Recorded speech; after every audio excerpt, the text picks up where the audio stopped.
Andhra Pradesh deputy ముఖ్యమంత్రి పవన్ కళ్యాణ్ సంచలన వ్యాఖ్యలు చేశారు. జగన్ పై పవన్ కళ్యాణ్ ఫైర్ అయ్యారు. మీరు అధికారంలో ఉన్నప్పుడే ఏం చేయలేకపోయారు, ఇప్పుడేం చేస్తారంటూ మండిపడ్డారు పవన్ కళ్యాణ్.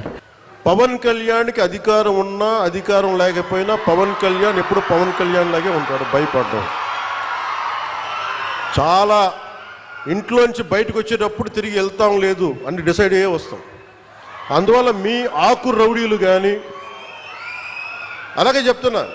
ఏదైనా మాట్లాడితే అధికారులు కూడా భయపడుతున్నారు. ఎందుకు భయపడుతున్నారంటే చెవుల్లో చెప్తారు. అదే సార్ వాళ్ళ వెనక చాలామంది రౌడీలు ఉంటారండి, కిరాయి హంతకులు ఉంటారంటే మీకు కరెక్ట్గా యోగి ఆదిత్యనాథ్ లాంటి ట్రీట్మెంట్ కనుక ఒక్కొక్కడికి ఇస్తే ఒక్కొక్కడికి రౌడీజం అంటే కాలు కాలు కీలు కీలు తీసి మడత పెట్టి కింద కూర్చోపెడితే అప్పుడు అలాంటిది ఇన్ని లక్షల మంది పోలీసు ఉండి ఇన్ని వందల మంది ఐపీఎస్లు ఉండి 1000-2000 ఉన్న డిఎస్పీలు ఉండి అలాంటి కిరాయి గ్యాంగుల్ని మెయింటైన్ చేసే వ్యక్తుల మీద 2 రోజులు 48 గంటలు మీ చుట్టుపక్కల ఎవరున్నారు, వాడి పేరేంటి అన్ని కనుక్కొని ఒక పొలిటికల్ నిర్ణయం తీసుకుంటే ఇక మళ్ళీ ఎప్పుడు ఇలాంటి మాటలు రారు. మీకు అక్కడి దాకా తీసుకెళ్ళకండి.